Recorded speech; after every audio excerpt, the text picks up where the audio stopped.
ഞാൻ ഈ ചാനൽ ചർച്ചയിൽ ഇയാളെ കോഴി രാഹുൽ എന്ന് വിളിക്കുമ്പോൾ പിറ്റേ ദിവസം എൻ്റെ പാർട്ടിയിലെ ആൾക്കാരടക്കം എന്നോട് ചോദിച്ചു, ഗോപാലകൃഷ്ണൻ അങ്ങനെ വിളിച്ചത് ശരിയായില്ല, അതെന്ത് വെറുതെ അങ്ങനെ പറയാൻ പാടില്ല. ഞാൻ പറഞ്ഞു, വെറുതെ അല്ല, ഒരു ദിവസം ഇതൊക്കെ വെളിയിൽ വരും.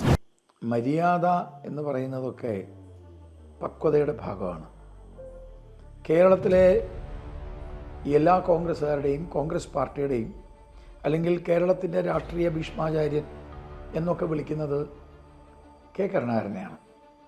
ആ കെ കരുണാകരൻ്റെ ഭാര്യ കല്യാണിക്കുട്ടിയമ്മ, അവർ വെച്ചു വിളമ്പി കൊടുക്കാത്ത ഒരു കോൺഗ്രസ് നേതാവ് പോലും ഈ കേരളത്തിലില്ല. രാഹുൽ മാങ്കൂട്ടത്തിലൊക്കെ ഇന്നലെ വന്നതല്ലേ, ഇന്നലെ പെയ്ത മഴയ്ക്ക് മുളച്ചവനാണ്. അവനൊരു പാരമ്പര്യമൊന്നും അറിയില്ല, പക്വതയില്ല. കോൺഗ്രസിൻ്റെ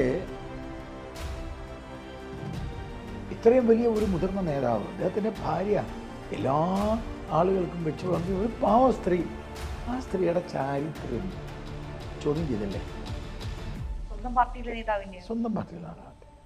അപ്പോൾ അയാളുടെ അന്ന് ആരെങ്കിലും അത് പറയരുത് എന്ന് കെ മുരളീധരൻ അന്ന് വിലക്കിയിരുന്നെങ്കിൽ, എൻ്റെ അമ്മയെക്കുറിച്ച് നീ പറഞ്ഞത് ശരിയല്ല, പക്വതയില്ലാത്ത വർത്തമാനം പറയരുത് എന്ന് കെ മുരളീധരൻ പറഞ്ഞിരുന്നെങ്കിൽ, വി ഡി സതീശൻ പറഞ്ഞിരുന്നെങ്കിൽ അയാൾ നിന്നാനെ. പക്ഷേ അയാളെ പ്രോത്സാഹിപ്പിക്കുക ചെയ്തേ.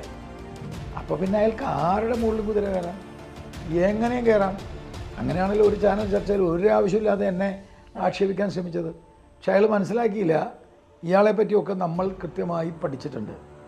ഇയാൾ മാത്രമല്ല, യൂത്ത് കോൺഗ്രസ്സിലെ പല ആൾക്കാരുടെയും, യൂത്ത് കോൺഗ്രസ് അല്ല, കോൺഗ്രസ്സിലെ പല പുതിയ നേതാക്കന്മാരുടെയും കഥകൾ ഇനിയും വെളിയിൽ വരും. കോൺഗ്രസ്സിലെ പല ആളുകളുടെയും ചീഞ്ഞ് നാറിയ കഥകൾ വെളിയിൽ വരും. ഞാൻ എഴുതി ഉറപ്പിച്ച് പറയണം. കാരണം വരും, അതൊക്കെ ഉണ്ട്.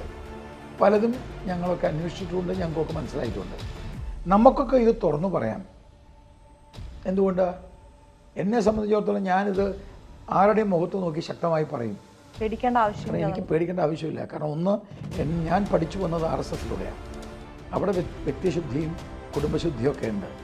എനിക്ക് എവിടെയും ആരോടും പറയാം. കാരണം എനിക്ക് എന്നെ ചോദ്യം ചെയ്യപ്പെടാനുള്ള ഒരവസരവും ഈ രീതിയിൽ ഞാൻ ഉണ്ടാക്കിയിട്ടില്ല. പക്ഷെ പല ആളുകളും ഉണ്ടായിരിക്കുന്നതുകൊണ്ടാണ് പേടിച്ചില്ല. ഇവരുടെയൊക്കെ വെളി വരും എന്നുള്ള പേടി കൊണ്ടാണ്. അത് തന്നെ ആവാം വി ഡി സതീശനെ ഇയാളെ ഈ സമയത്ത് പ്രൊട്ടക്റ്റ് ചെയ്യുന്നത് എന്നാണ് എൻ്റെ ഊഹം.